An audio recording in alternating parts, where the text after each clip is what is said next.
Bonjour, bienvenue, merci d'être présent et présente à cette conférence.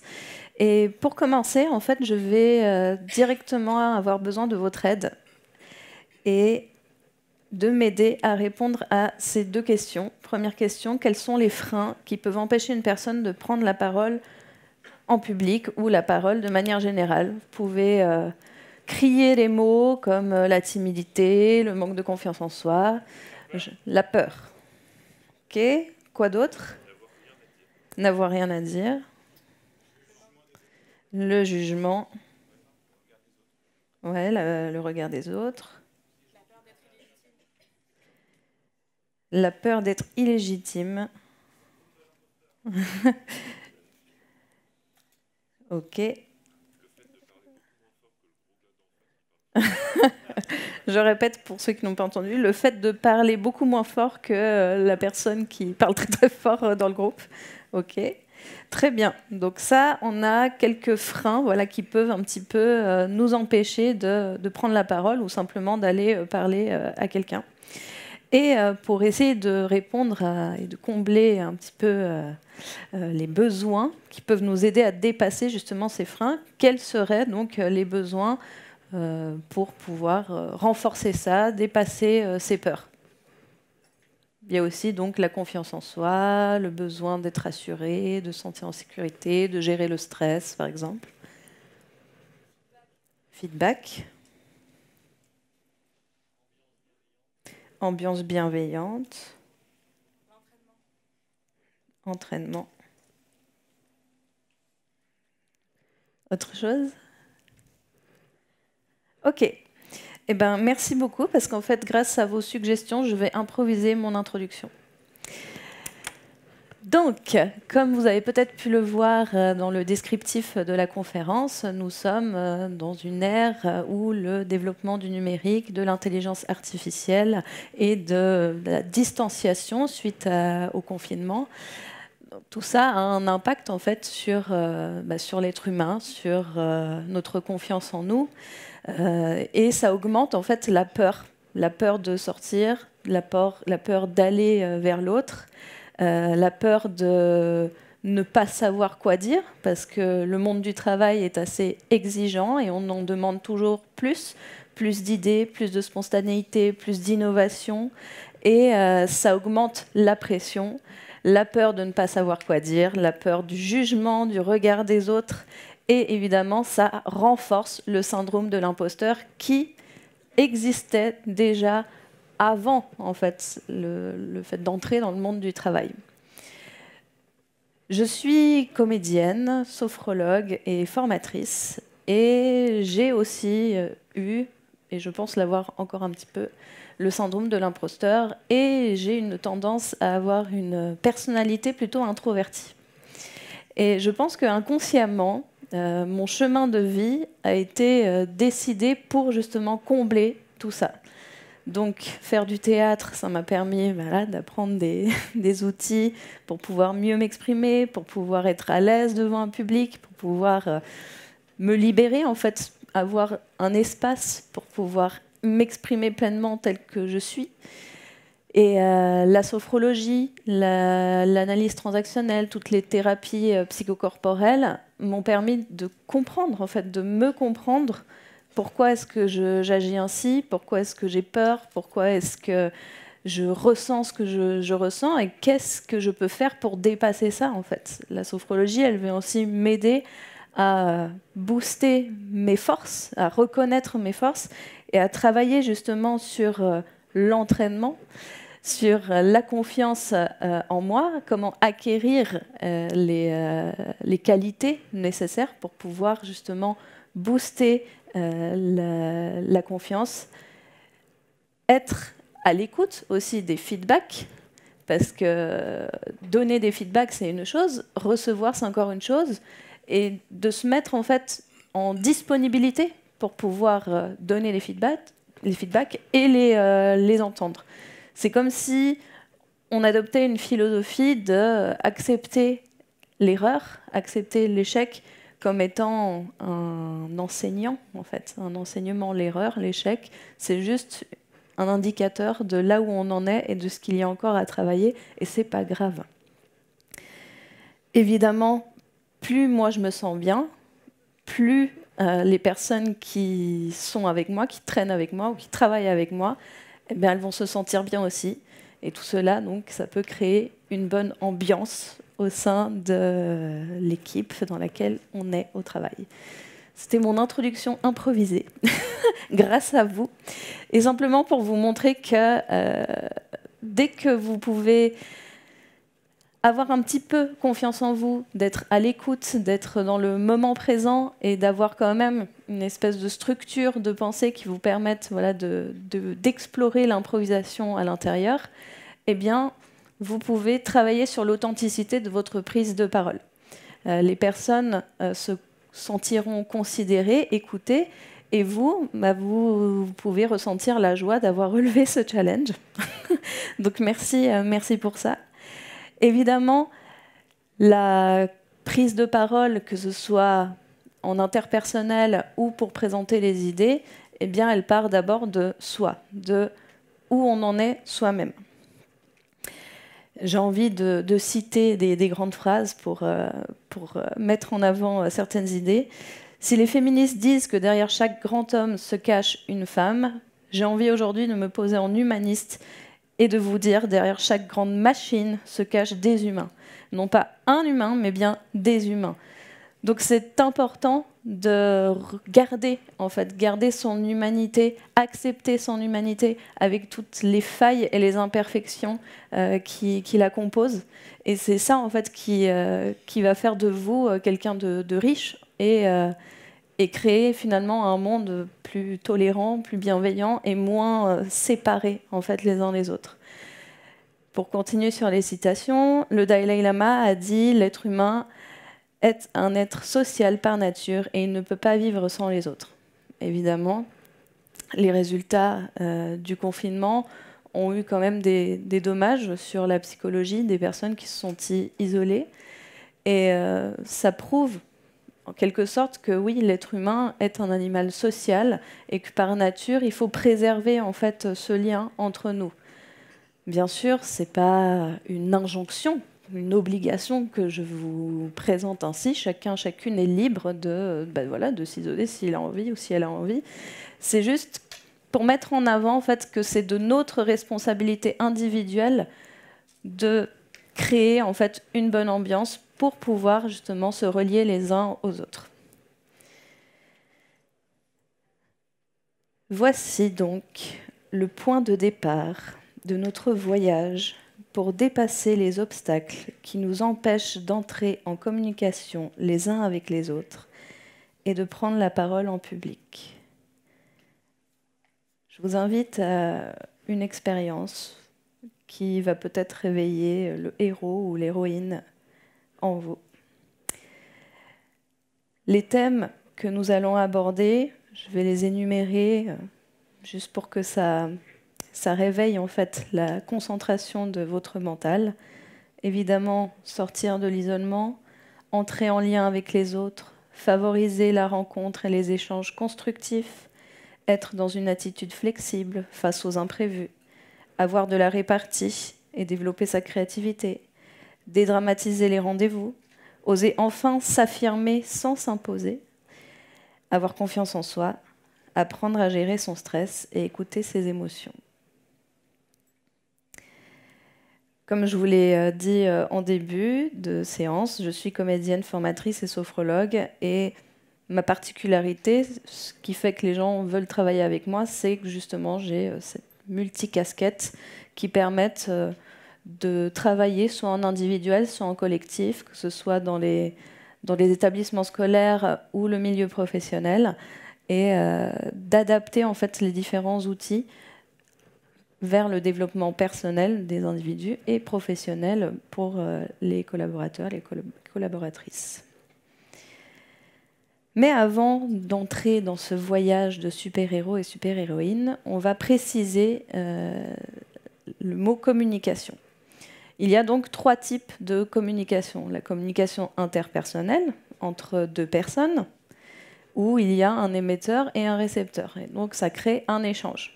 Donc ça, déjà, est-ce qu'on a de la facilité à aller vers des gens qu'on ne connaît pas? Voilà, c'est une question qu'on peut se poser. Deuxième type de communication, la communication de groupe. C'est un peu comme ce qui se passe maintenant. Une personne s'adresse à un groupe dont il connaît un petit peu l'origine, le métier, le milieu et ce dont il est venu chercher en fait. Donc là, on est pour vous peut-être face à un rendez-vous, une conférence, présenter une idée, défendre une position. Voilà, c'est à vous de faire le lien avec votre situation professionnelle ou personnelle. Et troisième type de communication, c'est la communication de masse, où là, effectivement, c'est plusieurs émetteurs qui vont venir s'adresser au plus grand nombre par plein de biais différents. Donc là, ce n'est pas ce qui nous concerne aujourd'hui, mais voilà, c'est juste pour énumérer ces trois grands types de communication. Nous, ce qui nous intéresse aujourd'hui, c'est la 1 et la 2. Communication interpersonnelle et la communication de groupe. Et nous entrons maintenant dans le voyage. Alors, si jamais le timer n'est pas parti. Voilà. Ah, d'accord. Ok. Merci. Connais-toi toi-même. Inscription inscrite sur le temple de Delphes, en Grèce, vous invite donc à faire un voyage intérieur. Avant d'entrer en fait dans l'atteinte de vos objectifs, il est important de se connaître soi-même, de savoir où on en est par rapport à notre objectif. Donc l'objectif, on va prendre un exemple, c'est présenter et défendre une idée devant un certain nombre de personnes. Imaginons que c'est notre objectif. Maintenant qu'on sait que c'est ça qui nous attend, qu'est-ce qui commence à se réveiller en nous? Quelles sont les croyances qui montent? Quelles sont les peurs? Quelles sont les résistances? Voilà, je vous laisse un petit temps, parce que là, on est dans le voyage. Donc, identifier l'objectif nous permet d'identifier le problème. Et nous allons utiliser un outil de coaching pour déterminer quel est votre cercle vicieux. Exemple, faire une conférence au Palais des Congrès. Voilà, toutes les croyances limitantes qui sont arrivées. Je ne crois pas en moi, donc je ne me sens pas capable, donc je doute, donc j'ai peur qu'on me juge, donc je ne passe pas à l'action. Et ça rumine, ça rumine, ça rumine. Évidemment, là, c'est un exemple qui est assez proche de moi. Hein. Et c'est cette partie voilà, de soi qui doute, qui a peur du regard des autres, qui est dans quelque chose qui est très, très, très renfermé, très crispé, et ça se sent corporellement. Pour commencer à dépasser les obstacles, ces monstres qui nous empêchent d'atteindre notre objectif, nous allons vivre un certain nombre d'épreuves qui vont nous permettre d'acquérir des outils, des clés pour dépasser ça. Première épreuve, sortir de l'isolement mental et physique. Quand je dis l'isolement mental, c'est justement ce cercle vicieux dans lequel on rumine et parfois on se complaît inconsciemment. Le monstre qui est devant nous, c'est la peur de sortir de notre zone de confort. Et pour dépasser ça, je vous invite à vivre une expérience ici et maintenant. Vous pouvez rester assis et assise, les pieds bien à plat sur le sol. Essayez de décoller votre dos du dossier, les mains à plat sur les cuisses. Vous pouvez fermer les yeux, ou si c'est difficile pour vous de fermer les yeux, fixer un point sur le sol et prendre une grande inspiration.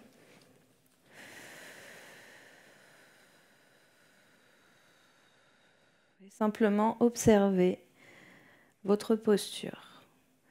Assis, assise sur une chaise, les pieds bien à plat au sol. Observez vos mains sur vos cuisses, vos fessiers sur le siège, l'alignement de votre colonne vertébrale, votre tête déposée, alignée, les épaules qui se détendent, qui se relâchent. Et vous allez expérimenter la respiration calmante en imaginant que vous dessinez un carré. Chaque arête correspond à une étape. Premier trait, vous inspirez. Deuxième trait, vous bloquez. Troisième trait, vous expirez. Quatrième trait, vous bloquez. Et nous allons faire ça 3 fois de suite. Inspirez. Bloquez. Expirez. Bloquez. Inspirez. Bloquez. Expirez. Bloquez. Inspirez. Bloquez. Expirez. Bloquez. Toujours en visualisant ce carré, ces traits qui se dessinent. C'est un moyen, un outil assez simple pour concentrer, pour se centrer et se concentrer. Et toujours les yeux fermés, vous pouvez essayer en autonomie de dessiner ce carré en inspirant, en bloquant, en expirant. Vous pouvez observer les sensations corporelles que cela réveille, peut-être sensation de chaleur, de fraîcheur. Et je vais vous inviter à visualiser un endroit dans lequel vous vous sentez bien. Un endroit où vous vous ressourcez, un endroit qui vous fait du bien. Vous pouvez observer les couleurs, les odeurs de cet endroit. Apprécier de vous retrouver dans cet endroit de calme, cet endroit ressource. Et puis vous décidez de vous asseoir quelque part dans cet endroit, dans une posture agréable. Et vous allez appeler un souvenir de votre expérience personnelle, voire même professionnelle, un souvenir où vous avez eu énormément confiance en vous, où vous vous êtes surpassé, où vous vous êtes dépassé, où vous vous êtes étonné vous-même, où vous avez étonné d'autres personnes. Appelez ce souvenir à vous. Observez la scène et reconnectez-vous avec les qualités, les forces, les ressources que vous avez pu mettre à disposition de cet événement pour vous, pour les autres. Et inspirez le bien-être de ce souvenir.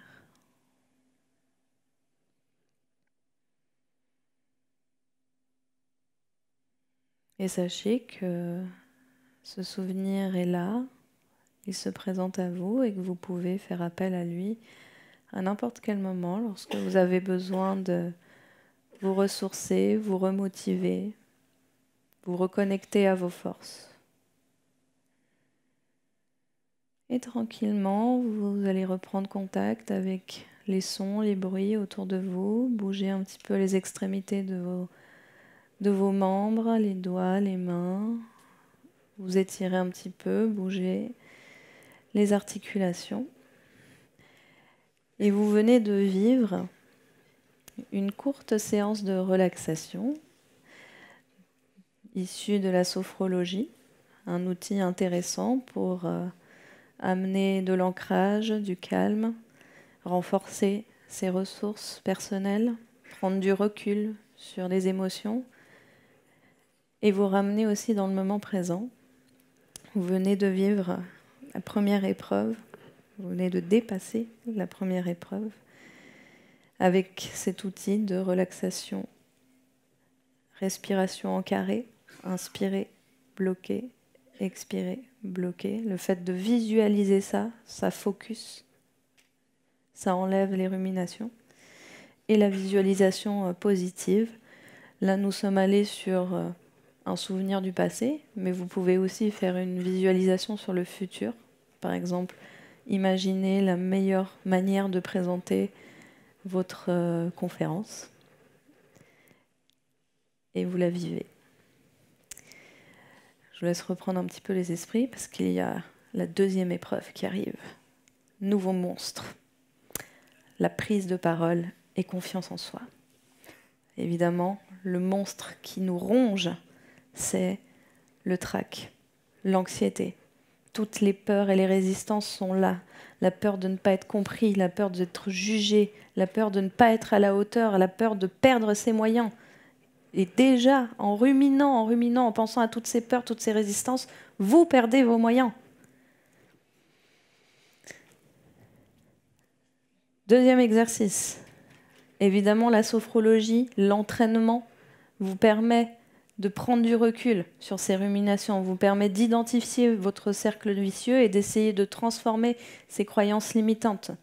Structurer sa pensée avec un cours, un travail sur le pitch, comment je vais organiser mes pensées pour être le plus au clair possible, comment étudier mon audience, comment mettre le plus en avant possible l'idée que je veux défendre, quelle est mon intention derrière ma prise de parole.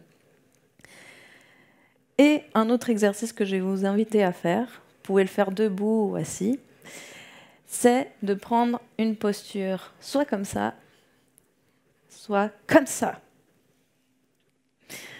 Et ouais, merci monsieur, vous initiez le mouvement. Je vais le faire avec vous, il n'y a pas de souci.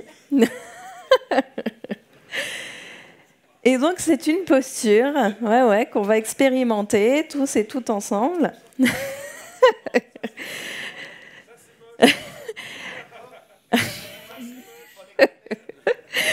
La posture du V de victoire. Voilà, c'est une posture qui a été amenée par une speaker, Amy Cuddy, dans un TED Talk qui parle justement du langage corporel, de l'influence que le corps a sur le mental.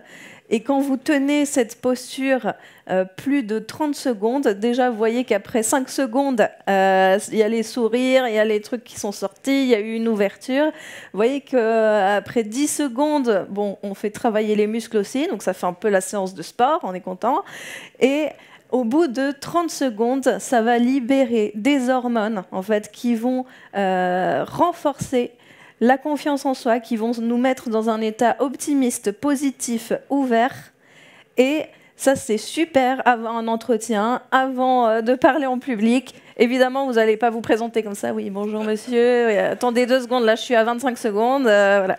Mais c'est quelque chose que vous pouvez amener dans les toilettes. Voilà. Voilà. Mettez-vous dans des toilettes spacieuses et puis on y va, on se booste. En fait, le langage corporel, il vous met vraiment dans cette attitude d'ouverture à la place d'être assis, enfermé avec son téléphone comme ça. Et là, on a une autre attitude, on dégage autre chose. Le cerveau comprend autre chose aussi. Il comprend qu'on est plutôt dans une posture fermée. Si on parle des émotions, bah, cette attitude-là, elle peut être en lien avec la peur, avec la tristesse, donc quelque chose qui renferme. Et forcément, les personnes qui sont autour de vous et qui vous voient comme ça ne voudront pas forcément aller vers vous. Donc, évidemment, voilà, vous allez vous inspirer de cette posture-là ou de cette posture-là, ce qui va vous mettre en fait dans une posture d'ouverture. Et là, il y a des choses qui peuvent se passer. Testez-le. Je me souviens, donc ça c'est la petite anecdote, je me souviens, j'étais il y a quelques années où je débutais justement en entrepreneur et je me suis trouvée voilà, en plein milieu de business, d'un rendez-vous de business pour échanger. Donc tout le monde était en costard, machin, puis moi j'étais J'étais pas en costard, enfin, là, j'étais pas en tailleur, et à la fin, il y avait des conférences aussi. Et à la fin, donc tout le monde parlait avec tout le monde, on s'échangeait les LinkedIn, enfin voilà, c'était le jeu. Et moi, j'étais avec ma coupe de champagne comme ça, en ruminant. Voilà, mais qu'est-ce que je fous là? Qu'est-ce que je fous là? De toute façon, voilà, j'ai pas de tailleur, j'ai pas de blazer, je suis nulle, j'ai rien, j'ai pas de clients, je débute et tout. Et donc, j'ai repensé à cette posture-là, et je me suis dit, bon, je teste. Donc, je me suis ancrée, comme on l'a fait. J'ai ouvert les épaules, voilà, j'ai assumé que je buvais du champagne gratos, très bien. Et voilà, je me suis mise en fait à observer le lieu. Donc, ce qui pouvait donner l'illusion que j'étais disponible, alors que j'étais juste voilà, en train d'observer le lieu. 5 secondes après, vraiment 5 secondes après, l'organisatrice de l'événement est venue vers moi et m'a dit « Ah, bonjour, vous êtes toute seule, vous voulez que je vous explique, je vous présente des gens ?» Et j'étais là, bah ouais. Et en fait, c'est l'organisatrice, après, elle m'a amenée dans divers groupes dans lesquels je n'osais pas aller parce que je ne me sentais pas à ma place, je ne me sentais pas légitime. Et voilà. Et finalement, ça a dédramatisé la situation. Donc, à vous de tester. Évidemment, pour les outils, le théâtre, l'improvisation théâtrale, la pratique, le jeu, en fait, permet de dédramatiser les situations. Donc voilà, c'est des choses que vous pouvez mettre en application de manière personnelle, si vous voulez faire voilà, des activités, ou que vous pouvez amener au sein de votre lieu de travail. Évidemment, les effets de cette posture, elles sont différentes selon les individus, parce que heureusement, nous sommes chacun et chacune différents et nous fonctionnons de manière différente. Troisième monstre, troisième épreuve. Ah, la relation d'équipe et la répartie. Aïe, aïe, aïe. La peur du conflit. La difficulté à collaborer avec les autres. Le manque de confiance en soi, ce qui nous braque. La peur de ne pas savoir quoi dire. L'autre est mon ennemi. Peur de paraître agressif. Peur de se faire rejeter. Là, ça réveille plein de blessures. Et de nouveau, ça braque. Ce qu'on va faire, c'est de manière individuelle, faire des associations d'idées. Donc de vous à vous, vous pensez à un mot, par exemple bouteille, et vous répétez ce mot. Vous vous dites bouteille me fait penser à alcool. Alcool me fait penser à cocktail. Cocktail me fait penser à vacances, et ainsi de suite. Donc je vous laisse chacun, chacune vivre cette expérience de la première idée qui vient en association d'idées.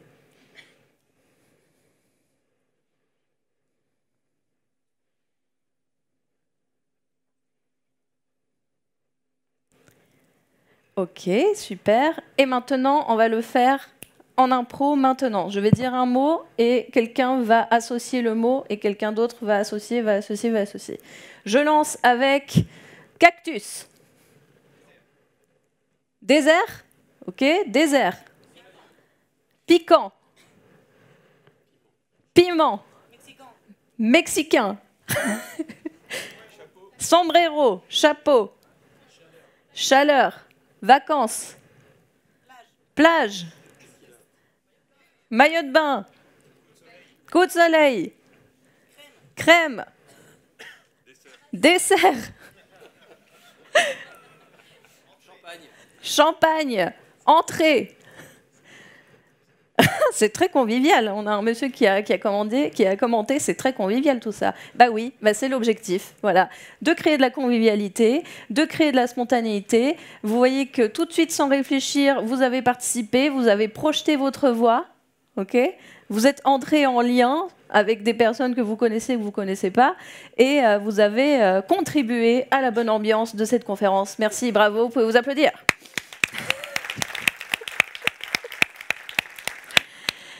Et ça, c'est un petit peu la philosophie de l'improvisateur et de l'improvisatrice. Vraiment, l'impro vous met dans cet état de jeu, d'échange, de rencontre, de lâcher prise, de confiance en soi. Et ça, ce sont des ateliers qui sont très, très intéressants à appliquer aussi dans le milieu professionnel.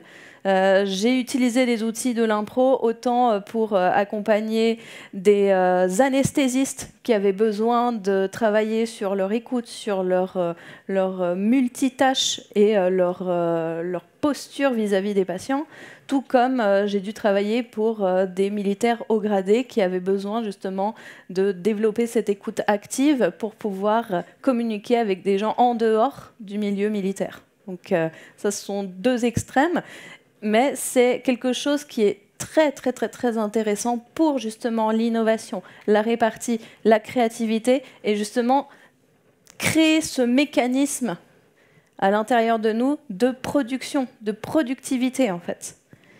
Et ça, vous pouvez l'appliquer soit dans votre développement personnel, soit dans votre développement professionnel, parce que ça peut tout de suite mettre à l'aise quelqu'un que de lui poser une question. Bonjour, comment ça va? Quel est ton film préféré? Ah, bah, moi, mon film préféré, c'est Titanic. Bon, c'est le premier truc qui est sorti. Voilà, c'est Titanic. Ah ouais, ok, Titanic, avec cette histoire d'amour. Voilà, je trouvais que c'était un peu surfait, mais en tout cas, je trouvais ça hyper intéressant. Moi, mon film préféré, c'est ça. Donc, en fait, on va venir faire des associations d'idées assez naturellement parce qu'on est dans une écoute active. Et ça, c'est une compétence qui est très intéressante et très importante, que ce soit dans les relations humaines ou dans les relations professionnelles. Prochaine épreuve. La créativité et l'innovation. Renforcer sa confiance. Évidemment, ça met en avant le fait que c'est pas en 45 minutes, en un stage, voilà, que ça va se faire. Là, ça permet juste de démarrer la machine, d'ouvrir cette nouvelle porte qui est là en vous et qui n'attendait juste que d'être entrouverte et pour vous laisser la place voilà, de vous épanouir. Et donc là, c'est de votre responsabilité de nourrir ça, de la pratiquer. Évidemment, toujours le même monstre, hein, la peur de l'échec, ou de ne pas être à la hauteur, la peur de sortir de sa zone de confort, de changer ses habitudes, la peur de ne pas être original. Ça, souvent, on a beaucoup d'ingénieurs ou voilà, des personnes du monde numérique qui viennent de plus en plus faire des cours d'improvisation théâtrale et qui sont beaucoup dans le contrôle, dans voilà, l'envie de faire rire tout de suite ou l'envie voilà, d'être original parce qu'il faut. Mais qui a dit qu'il fallait? Okay, donc là, c'est vous qui vous mettez cette pression-là, et c'est pourquoi de travailler en parallèle toujours sur le connais-toi toi-même, c'est de prendre ce recul-là, d'avoir cet observateur et cette observatrice qui te dit « Ah, là, tu es en train de passer en jaune rouge. Donc remets-toi dans la zone en sécurité pour justement que tu te sentes bien. Soyez votre meilleur allié. » Et comme outil, ce qu'on va faire, évidemment, c'est énumérer dans votre tête 5 choses. Donc on a stimulé, on a réveillé le mécanisme des associations d'idées. Cette fois, l'exercice, c'est d'énumérer 5 choses, 5 qualités, 5 adjectifs positifs, okay, dont un qui commence par la première lettre de votre prénom.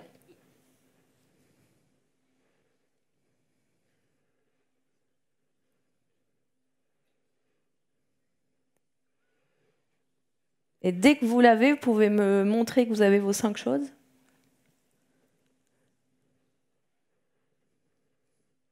Enfin, vos 5 qualités, vos 5 adjectifs positifs, dont un qui a la première lettre de votre prénom.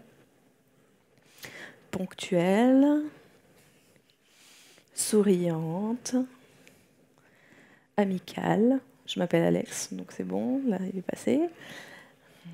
Joyeuse, optimiste. Ok. Bon, pas tout le monde a levé la main, mais je pense que vous en avez au moins 3. 3.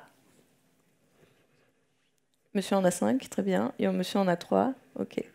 Ok, oui, monsieur en a 5. Easy, facile, très bien. Alors maintenant, je vais vous inviter à les énumérer à haute voix, en disant, voilà, le premier, le deuxième, le troisième, le quatrième, le cinquième, ou le premier, le deuxième, le troisième.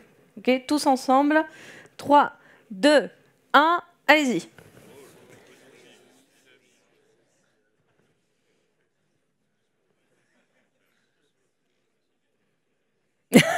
Oui, oui. Je suis absolument d'accord avec tout ce que vous avez dit. Bravo. Magnifique. Je suis très fière de vous. Et là, vous avez osé prendre la parole aussi de manière un peu ridicule face à moi, mais moi, je ne vous jugerai pas. Je vous accepte tel que vous êtes. Voilà, c'est mon côté mégalo, là, du coup. Donc ça, c'est un outil que vous pouvez mettre aussi en application pour transformer vos croyances limitantes en des croyances motivantes, croyances renforçantes, des croyances qui vont vous permettre de passer d'un état fermé à un état ouvert, d'un état je bloque, je procrastine, à un état j'y vais, et puis tant pis si je me trompe, en fait. Au moins j'y suis allée, en fait, je suis sortie. Et c'est vraiment le pas entre rester dans ma zone de confort et sortir qui est vraiment le plus difficile. Et évidemment, c'est pas avec que ces 4 épreuves-là que vous allez avoir tout l'aperçu du travail qui est à faire, mais vous avez déjà vécu quelque chose à travers ces 4 épreuves, vous avez déjà renforcé certaines choses à travers ces 4 épreuves, et les outils de l'improvisation théâtrale et de la relaxation de la sophrologie peuvent vous aider à renforcer ça, en fait, et à contribuer à l'entraînement de ces bonnes habitudes à prendre. Ça nous amène au cercle vertueux. Ok, je me suis connectée à un truc basique, simple. Je vis donc, j'existe, j'ai ma place. Donc c'est déjà un bon point de départ. Si j'arrive à reconnaître ça, ok. Qu'est-ce que ça peut impliquer? Je reconnais mes qualités, mes expériences. Là, on a vécu une expérience tous ensemble. Vous m'avez prouvé que vous avez pu créer de nouvelles idées, créer un bon état d'esprit, vous ancrer, vous relaxer. Voilà, vous avez cette expérience-là. Donc, si vous devez vous accrocher à un point de départ, utilisez peut-être cette conférence comme point de départ. J'accueille donc l'erreur comme une opportunité d'apprendre. Okay, l'erreur, comme vous l'avez dit, c'est un bon enseignant. Il nous apprend, ok, un petit peu comme un pilote qui est en train de piloter un avion. La zone de turbulence, elle nous permet de savoir, ok, là, c'est pas très très stable, donc à moi d'essayer de remettre l'avion en mode stable. Et c'est pas grave, vous continuez votre chemin, vous continuez votre voyage. Moi, au moins, j'essaie. S'il y en a qui commencent à critiquer, qui font des commentaires, etc., moi, au moins, j'essaie, en fait. Moi, au moins, j'ai osé sortir de ma zone de confort et j'y suis allée, et ça me fera toujours une petite longueur d'avance sur celles et ceux qui procrastinent. Et j'atteins mes objectifs à mon rythme. Donc c'est amener toute cette compassion, cette bienveillance envers soi-même, être son meilleur allié. Notre voyage ensemble s'arrête donc ici. Il ne tient qu'à vous de vous lancer. Nous venons donc de vivre un cercle d'épreuves. On a mis en marche un cycle évolutif d'apprentissage qui n'est qu'un aperçu, comme je vous l'ai dit, de la révolution intérieure que vous pouvez initier. J'ai bien choisi révolution parce qu'en ces temps révolutionnaires, ce sont des mots forts. Et ça me permet de vous présenter mon travail qui est Inspiration. Donc un mélange de inspiration et d'action, parce que je suis vraiment pour créer un rythme entre le temps de calme, d'introspection, de théorie, et un temps de pratique, de mise en situation, de concrétisation, en fait. C'est vraiment l'équilibre que j'ai envie de mettre en avant dans mes accompagnements personnels ou collectifs. Donc j'accompagne les individus vers la confiance en soi à travers l'expérience pour ramener de l'humain, du respect et de la tolérance dans le milieu de l'entreprise et dans le monde. C'est donc une responsabilité personnelle et collective. Je rappelle les outils que j'utilise: l'improvisation théâtrale, la psychologie, la sophrologie, le coaching, ce qui me permet de m'adapter à la demande des individus et des entreprises. Et ça, c'est vraiment le schéma qui fait très peur, parce qu'il y a beaucoup de choses, mais c'est le côté multidisciplinaire. C'est mes 3 piliers, la formation, les arts et la thérapie. Et à travers ça, j'ai envie d'amener les personnes vers plus de confiance en eux, plus de congruence. La congruence, j'ai choisi une définition de Carl Roger, qui est un psychologue. la congruence et l'alignement et la cohérence entre nos pensées, nos ressentis, nos paroles et nos actions. Donc c'est vraiment d'être le plus honnête avec soi-même dans l'acceptation de nos bons moments comme dans nos mauvais moments.